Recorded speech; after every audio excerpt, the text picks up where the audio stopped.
Asalaamu calaykum waraxmatullaahi wabarakaatu. Waa muuqaal kale iyo maalin kale qurux badan. Waa walaalkiin waa maskiinkii Alleh. Waxaan rajeynayaa in uu caafimaad qabto sida aniga uu caafimaad qabo. Alxamdulillaah, ilaah maanta iska leh. Waa ku wada salina xabiibkeena Maxamed sallallahu calayhi wasallam.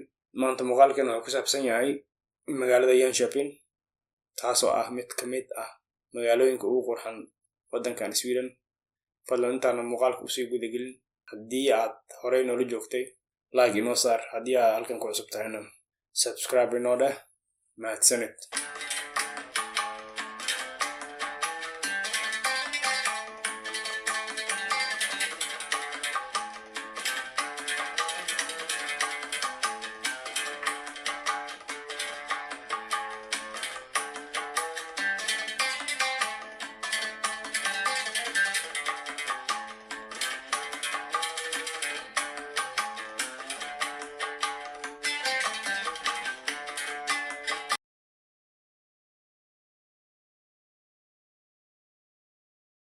Jönköping waxay ku taallaa koonfurta Sweden, waxaana mara webiga labaad ee ugu weyn dalkan, kaa oo lagu magacaabo Vättern. Jönköping waxaa ku nool ka magaalo ahaan dad cadadiisa ay dhan tahay 146,000. Gobolka ay magaalo madaxda u tahayna in ku dhow 369,000, kaa oo lagu magacaabo Småland, oo micnaheedu noqonayso dhulka yaraay. Marka laga yimaado bilicdeeda magaaladan, waxaa lama ilaawaan ah halka istaraatiijiga ah oo ay ku taal. Waa magaalo isku xirta saddexda magaalooyin ee waddankan Sweden ugu waaweyn, kuwa oo kala ah Stockholm oo ah caasimadii, Göteborg ama Gothenburg oo ah tan labaad, iyo Malmö oo ah tan saddexaad. Stockholm waxay u jirtaa masaafo gaaraysa 324 kilomitir ama safar qaadanaya 3 saacadood iyo 20 daqiiqo. Gothenburg ama Göteborg sida anaga dhahno waxay u jirtaa masaafo gaaraysa 144 kilomitir ama safar qaadanaya 1 saacad iyo 40 daqiiqo. Halka ee caasimadda saddexaad ee Malmö u jirto 292 kilomitir ama safar qaadanaya 3 saacadood.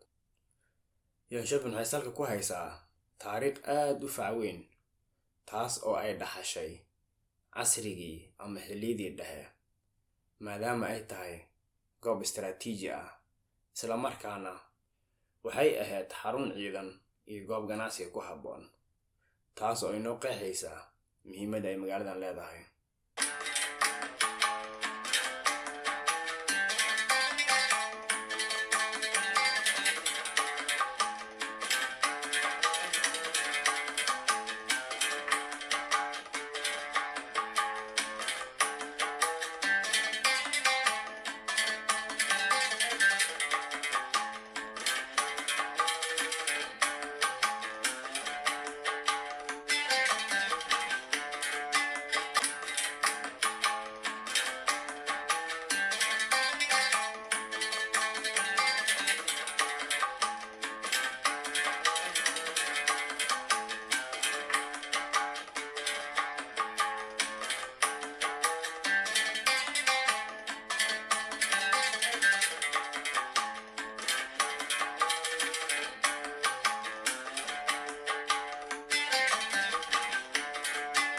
Isku socodka gaadiidyada kala duwan ayaa ah mid aad u sahlan, maadaama ay leedahay wadooyin ama jidad gawaarida ay si sahlan ku maraan, wadooyin tareen, iyo isku xirka hawada oo aad u fiican, kuwa oo muhiimad dheeraad ah siinaya magaaladan.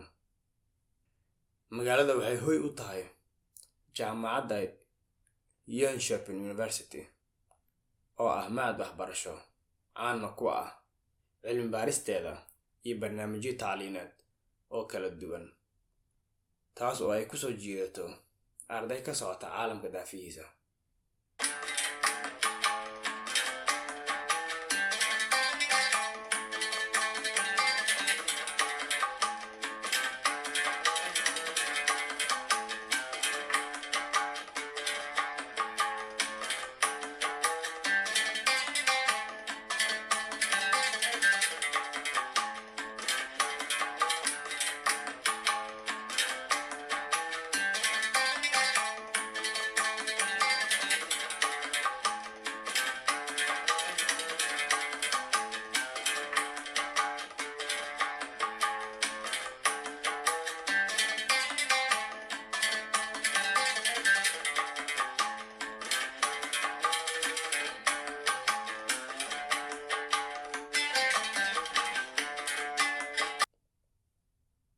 taariikh ahaan Jönköping waxay caan ku ahayd ama caan ku tahay warshada taraqa ama kabriidka sida u taqaan, taa oo kaalin weyn ka soo qaadatay kobaca dhaqaalaha magaaladan bilowgii qarnigan iyo kii tagay.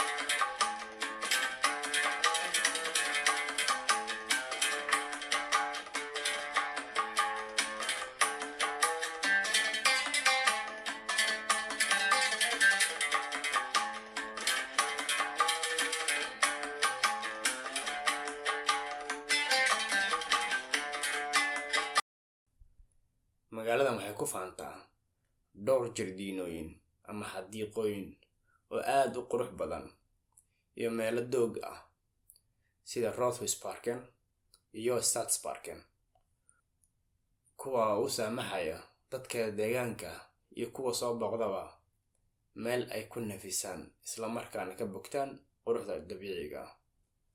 Maanta Jönköping waxay caan ku tahay saldhiggeeda warshadeed ee kala duwan oo ay ka mid yihiin teknolojiyadda, wax soo saarka warshadaha iyo maamulka oo ka qayb ah kobaca dhaqaale ee magaaladan.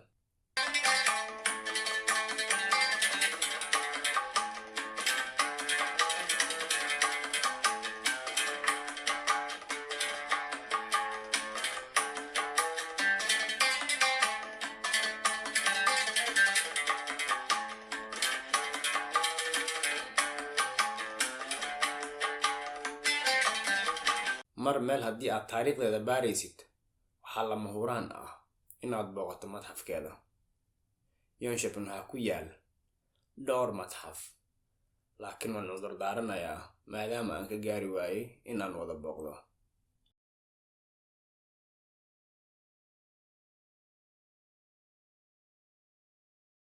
mid ka mid ah madxafyadaas oo aan booqanay waxaa la dhahaa Jönköpings Länsmuseum, kaa oo ah madxafka gobolka. Madxafka gobolka wuxuu bixiyaa aragtiyo ku saabsan taariikhda iyo dhaqanka gobolka, isla markaana leh bandhigyo u dhexeeya farshaxanka iyo waxyaabaha qadiimiga ah ee gobolkan.